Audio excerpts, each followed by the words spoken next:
ವೀಕ್ಷಕರಿಗೆಲ್ಲ ನಮಸ್ಕಾರ. Welcome to my YouTube channel. Sandalwood hero ಆಗಿರುವಂಥ ನಟ ದಿಗಂತ್ ರವರು ಮಾರಿಗೋಲ್ಡ್ ಚಿತ್ರದ ನಂತರ ಮತ್ತೊಂದು ಮೂವಿಯಲ್ಲಿ ಕಾಣಿಸ್ಕೊಳ್ತಾ ಇದ್ದಾರೆ. ಜಡ್ಜ್ಮೆಂಟ್ ಅನ್ನೋ ಚಿತ್ರಕ್ಕೆ ದಿಗಂತ್ ಅವರು ಈಗ ನಾಯಕ ನಟಾಗಿ ಕಾಣಿಸ್ಕೊಳ್ತಿದ್ದಾರೆ. ನಾಯಕಿ ಯಾರು ಅಂತ ಈ ವಿಡಿಯೋ ಮೂಲಕ ತಿಳಿಸ್ಕೊಡ್ತೇನೆ. ದಿಗಂತ್ ಅವರು ನಾಯಕನ ಪಾತ್ರದಲ್ಲಿ ಕಾಣಿಸ್ಕೊಳ್ತಾ ಇದ್ದಾರೆ. ಹಾಗೆಯೇ ನಿನ್ನ ಸನಿಹಕ್ಕೆ ಚಿತ್ರದಲ್ಲಿ ಕಾಣಿಸಿಕೊಂಡಿದ್ದಂಥ ಧನ್ಯ ರಾಮ್ ಕುಮಾರ್ ಅವರು ದಿಗಂತ್ ಕೈಲಿ ನಾಯಕಿ ನಟಿಗೆ ಕಾಣಿಸ್ಕೊಳ್ತಾ ಇದ್ದಾರೆ. ಹಾಗೆಯೇ ನಮ್ಮ ಏರಿಯಾದಲ್ಲಿ ಒಂದಿನ ಚಿತ್ರದಲ್ಲಿ ನಾಯಕಿ ನಟಿಯಾಗಿ ಕಾಣಿಸಿಕೊಂಡಿದ್ದಂಥ ಮೇಘನಾ ಅವರು ವಿಶೇಷ ಪಾತ್ರದಲ್ಲಿ ದಿಗಂತ್ ಅವರಿಗೆ ಜೋಡಿಯಾಗಲಿದ್ದಾರೆ. ಹಾಗೆಯೇ ಕ್ರೇಜಿ ಸ್ಟಾರ್ ರವಿಚಂದ್ರನ್ ಕೂಡ ಈ ಮೂವಿಯಲ್ಲಿ ತುಂಬಾನೇ ಪ್ರಾಮುಖ್ಯತೆಯನ್ನು ಹೊಂದಿರುವಂಥ ಪಾತ್ರದಲ್ಲಿ ಕಾಣಿಸ್ಕೊಳ್ತಾ ಇದ್ದಾರೆ.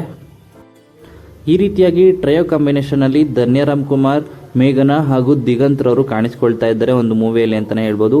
ಈ ಮೂವಿನ ನೋಡಬೇಕು ಅಂತ ಯಾರೆಲ್ಲ ಕಾಯ್ತಿದ್ದೀರೋ ನಿಮ್ಮ ಅನಿಸಿಕೆಗಳನ್ನ ಕಮೆಂಟ್ ಮೂಲಕ ಕಮೆಂಟ್ ಮಾಡಿ ತಿಳಿಸಿ. ಹಾಗೆಯೇ ಈ ವಿಡಿಯೋ ನಿಮ್ಗೆ ಇಷ್ಟವಾಗಿದ್ದರೆ ವಿಡಿಯೋಗೆ ಲೈಕ್ ಮಾಡಿ, ಇನ್ನಷ್ಟು ಹೆಚ್ಚಿನ ವಿಡಿಯೋಗಳಿಗಾಗಿ ನಮ್ಮ ಚಾನಲ್ಗೆ ಸಬ್ಸ್ಕ್ರೈಬ್ ಮಾಡಿ.